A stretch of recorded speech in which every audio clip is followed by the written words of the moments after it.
घंटे से नहीं बोले, आप संचलन कर रहे थे अभी। जो संतों की वाणी है आप भी 2 मिनट बात करिए, तो मैं थोड़ा सा संकीर्तन 2 मिनट के लिए। ये होली मिलन समारोह है, सब तो मिल गए पर सबका विचारों का मिलना भी जरूरी है ना। इसके लिए ये सबका वक्तव्य जरूरी है इसमें, क्योंकि विचारों का आदान प्रदान होना चाहिए। आपके मन में क्या है, आप क्या चाहते हो, हमारे मन में क्या है, हम क्या करना चाहते हैं, हम क्या कर रहे हैं। जब तक आप वाणी से व्यक्त नहीं करोगे तब तक पता कैसे चलेगा। इसके लिए शरीर से मिलना भी जरूरी है, उसके बाद मन का मिलना भी जरूरी है। और मन से हम कब मिलेंगे, जब हमारे विचार आदान प्रदान होंगे, तब हम मन से मिल सकते हैं। नहीं तो जय नारायण वासुदेवा।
कृष्णाय वासुदेवाय हरये परमात्मने प्रणतक्लेशनाशाय गोविन्दाय नमो नमः। रामाय रामभद्राय रामचन्द्राय वेदसे रघुनाथाय नाथाय सीताय पते नमः।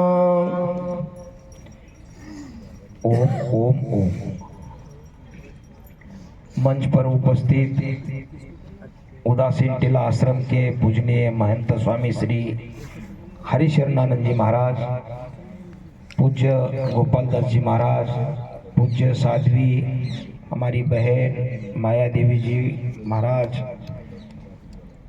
आदरणीय पूजनीय सुग्रीवदास जी महाराज, आदरणीय हमारे देवीदास जी महाराज, हमारे भूतपूर्व मंत्री साहब हरीश जी, महाराष्ट्र से पधारे हुए सभी भक्त, सरपंच साहब, लाखन भाई, सभी लोग, मुन्ना भाई, अभी नाम कितने ले, शमशादबाद वाले हमारे दादा, सभी लोग आप यहाँ पर उपस्थित हैं। हम सभी का सौभाग्य है। देखिए कहाँ कहाँ से हम यहाँ पर पधारे हैं।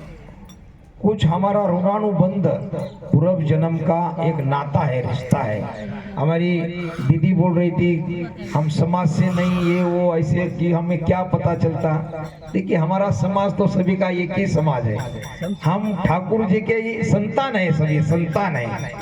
किसी का गांव कहाँ है, किसी का राज्य कहाँ है, फिर भी यहाँ पर एक प्रेम सूत्र जो है ना उसमें बंधे हुए हैं, हम बंधन में हैं।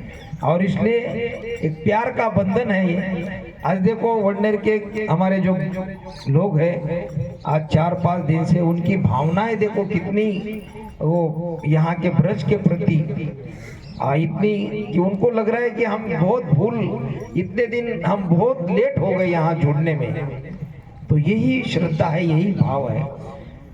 और इसलिए हम सभी का सौभाग्य है, आप जैसे श्रद्धा से जुड़े हैं, हम साधु संत भी जुड़े हैं। हमारा क्या स्वार्थ है कि यहाँ पूज्य महाराज श्री के द्वारा, तो हम तो संत महात्मा जो है निमित्त मात्र होते। जैसे अभी किसी ने कहा यहाँ पर कि 17वें जो गद्दी पर बैठेंगे महाराज श्री के द्वारा, उनके द्वारा ही इस आश्रम का विकास, और केवल उत्तर प्रदेश नहीं पूरे देश दुनिया में इस आश्रम का जो भी यहाँ की पवित्र स्थली से जो संदेश है और इसका नाम पूरी दुनिया में फैलेगा। और उन्हीं के द्वारा जो गद्दी पर बैठेंगे उन्हीं के द्वारा ही विकास होगा। हो सकता है कि ऐसे जो अच्छे काम है किसी के नसीब में या महाराज श्री के द्वारा ये काम होने वाला होगा। इसलिए हम सभी लोग महाराज जी के साथ जुड़े हैं और मैं आशा करता हूँ आप जैसे लोग जुड़े वैसे हम संत लोग भी जुड़े हैं। आने वाले समय में आप लोगों के द्वारा ही ये आश्रम का काम आगे बढ़ेगा। देखिए आज संतों की इतनी आवश्यकता है समाज में, और हम सभी सौभाग्यशाली है कि ऐसे भारत देश में हमें जन्म मिला है। भारत से भी कहीं आगे विकसित देश है, कई देश है, लेकिन भारत ऐसा देश है संतों का, ऋषि मुनियों का ये देश है। अभी कोरोना काल में पूरे देश ने देखा कि वैक्सीन के लिए पूरे जो महासत्ता बोलते हैं ना, अमेरिका, रशिया, जापान, खुद को महासत्ता समझते हो, एक वैक्सीन के लिए घुटने टेके थे, भारत के सामने याचनाएं कर रहे थे। और भारत की जो संस्कृति आज योग के माध्यम से और हमारे जो साधु संत प्रचार करते हैं, तो आज वातावरण इतना हिंदू समाज में, हम सभी सनातनी हैं। हम किसी जाति में, किसी समाज में, किसी भाषा में, किसी प्रांत में जन्म मिला होगा हमें, लेकिन हम सबसे पहले हिंदू है, ये ध्यान में रखना चाहिए। हम सनातनी है, हम हिंदू है, हाँ, हम धर्म रक्षक करने वाले हैं। और इसलिए हमारा सौभाग्य है कि हिंदू समाज इस देश में, और अभी जनवरी में तो भगवान राम जी का मंदिर हिंदू समाज के लिए प्राण प्रतिष्ठा समारोह हुआ, और ऐसा उत्सव हुआ वहां पर, पूरे देश दुनिया ने देखा। सभी संतों के आंख में आंसू थे, क्योंकि 500 साल का संघर्ष था, करोड़ों हिंदुओं का श्रद्धा और इच्छा थी कि भगवान राम जी का जहाँ जन्म स्थान है वो मुक्त हो। हजारों मंदिर तोड़कर वहां मस्जिदें खड़ी हुई इस भारत में, लेकिन हिंदू समाज केवल 3 स्थल मांग रहे थे, काशी, अयोध्या, मथुरा, है ना। अब अयोध्या का कलंक मिट गया, वहां तो भव्य मंदिर निर्माण हो गया। अभी 2 बचे हुए हैं, है ना। उसमें एक यहाँ की जन्मस्थली मथुरा, जन्मस्थली भगवान की जन्मस्थली, और काशी विश्वनाथ बाबा जो भोलेनाथ है, वो भी अभी कोर्ट में ये सब ट्रायल चल रही है। आने वाले समय में ये दोनों स्थान मुक्त होंगे और इसके साथ और कई स्थान है।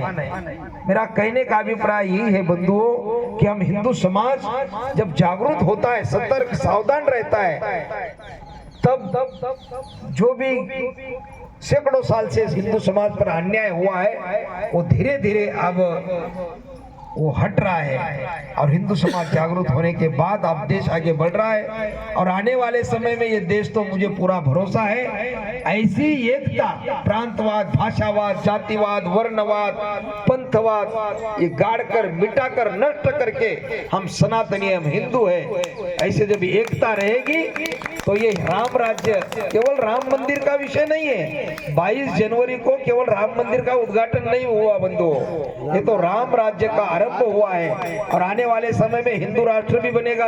अब सीएए लागू हो गया, आने वाले समय में कॉमन सिविल कोड भी बनेगा।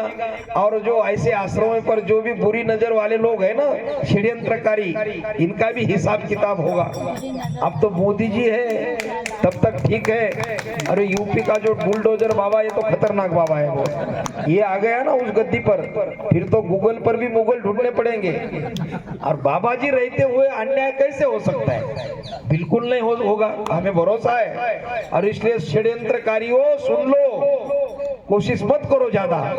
हाँ, ये सत्य यहाँ देश में न्याय और कानून, संविधान का ये देश है, ये चलता है, संविधान से देश चलता है। और इसलिए इस उत्तर प्रदेश में भी बाबा जी के द्वारा भी काम आगे बढ़ रहा है। और इसलिए केवल एक अभिप्राय मेरा, मैं ज्यादा समय नहीं लूंगा, महाराज जी ने आज्ञा की, इसलिए ये मेरा तो कुछ मनोगत करने का मन भी नहीं था, क्योंकि मैंने 1 घंटे से संचालन करते समय भी कुछ बातें रखी। हमें एक ही करना है, जो तुच्छ स्वार्थ मतलब के लिए हम जो प्रांतवाद, भाषावाद, ये भी कुछ चलता है, मानसिकता होती है, और ये छोड़कर हमें एकता, हमारी जो समाज है पूरी, और जाति बिरादरी सभी मिलकर हिंदू समाज बना है। हिंदू या सनातन मतलब कोई एक जात नहीं है, एक प्रांत नहीं है, सभी को मिलकर ये समाज है। और इसलिए हम आने वाले समय में ऐसी एकता रहे। अब जब एकता रहेगी तो ये षड्यंत्रकारी अपने आप बिल में जाकर बैठेंगे। अब ये होली का आनंद है, मैं तो धर्म सभा में, सम्मेलन में तीखी बातें करता हूँ, यहाँ नहीं करूंगा ज्यादा, हाँ हमेशा करता हूँ।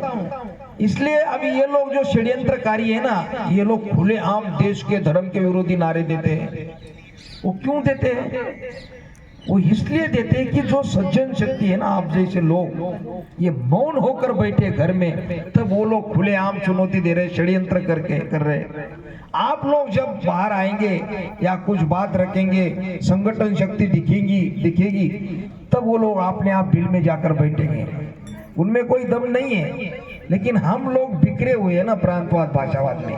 इसलिए भाइयों, ठाकुर जी के चरणों में इतनी प्रार्थना करूंगा कि हम सब लोग एकजुट रहे, कि कोई भी माई का लाल टेढ़ी नजर करके नहीं देखेगा आश्रम की ओर और अपने सनातन संस्कृति ओर। और इसलिए हम ऐसी एकता दिखाएंगे भविष्य में। और ऐसे उत्सव कार्यक्रम आश्रम में, ये होली उत्सव है, संतों का भंडारा होता है, गुरु पूर्णिमा का उत्सव होता है, सावन में अलग अलग उत्सव होते रहते हैं। और जितना हो सके क्षमता अनुसार आप समय दीजिए। देखो, देश के लिए, धर्म के लिए अभी बलिदान देने की आवश्यकता नहीं है। बहुत लोगों ने खून बहाया देश के लिए, धर्म के लिए। अभी पसीना बहाने की आवश्यकता है, मेहनत करने की आवश्यकता है, समय देने की आवश्यकता है। एक मानसिकता हो पॉजिटिव, सकारात्मक। अभी हम नहीं बोल रहे कि तलवार लेकर आप लड़ने के लिए मैदान में आइए, आवश्यकता नहीं है। बहुत जंग हुई अभी तक, लड़ाई, बहुत युद्ध हुए। अभी हमारे युवा भाई है, युवाओं ने भी इस मुख्य विचारधारा में आना चाहिए। और ये आश्रम है, ये धर्म है, देश है, युवाओं के हाथ में तो है। आप बुजुर्ग लोग तो है, आपका मार्गदर्शक उनको रहेगा, क्योंकि आप लोग करोड़ों रुपए उनके लिए हम प्रॉपर्टी रखते हैं। लेकिन उस युवाओं को अगर धर्म के बारे में ज्ञान नहीं, संस्कार नहीं, वो युवा क्या काम का है? उनको संस्कार चाहिए, और वो संस्कार कहाँ मिलेंगे? नेता लोग तो भाषण नहीं, वो तो अलग उनको और वोट के लिए वो भाषण देते हैं। ये साधु संतों से ही, ऐसे पंडालों से, आश्रम से ही ये प्रेरणा स्थान, ये केंद्र है, सेंटर है। धर्म की शिक्षा ऐसे आश्रमों से ही मिलती है और यही इसी जगह से मिल सकती है। और इसलिए हमारा सौभाग्य है कि समाज के लिए इतना ये पवित्र पावन स्थान है। केवल उत्तर प्रदेश नहीं, पूरे भारत का केंद्र ये बन जाएगा। उदासीन टीला आश्रम, यहाँ से पूरे भारत में समाज के लिए संदेश निकलेगा और लोग अनुकरण करेंगे, अमल करेंगे। ऐसा ये स्थान है। तो भाइयों, महाराज जी के साथ हम तो जुड़े हैं, लगे हैं। हम आखिरी दम तक इस आश्रम के प्रति हमारी मन में जो भी श्रद्धा है वो हमेशा रहेगी। और आने वाले समय में आपकी एकता अगर रहेगी ना, तो यहाँ पर बहुत कुछ हो सकता है। अभी केवल भाषण नहीं करना है, हमें करके दिखाना है। इसलिए आपकी श्रद्धा ऐसी बनी रहे, ठाकुर जी के चरणों में प्रार्थना करता हूँ। और अंत में मैं पूज्य महाराज श्री जी के चरणों में प्रार्थना करता हूँ कि आपकी वाणी के द्वारा सभी लोगों को आशीर्वाद और होली की बधाई, शुभकामनाएं, उनको साल भर वो आनंद खुशी उनके जीवन में रहे, ऐसा आशीर्वाद आप दीजिए। और सुख समाधान शांति आयु आरोग्य ऐश्वर्य उनको सभी को भक्तों को मिले, ऐसे महाराज जी के चरणों में मैं प्रार्थना करते हुए मेरी वाणी को यही विश्राम देता हूँ। राधे राधे। और महाराज जी के आशीर्वचन के बाद तुरंत यहाँ पर बहुत ही आनंददायक खुशी सबको मनानी है। यहाँ ठाकुर जी राधा रानी का सजीव यहाँ पर आगमन होगा। उसके बाद रंगों की फूलों की होली और सबको नाचना है, गाना है। क्योंकि यहाँ अगर नृत्य किया ना आपने, घर जाकर अपने परिवार में, वहाँ गृहस्थी जीवन में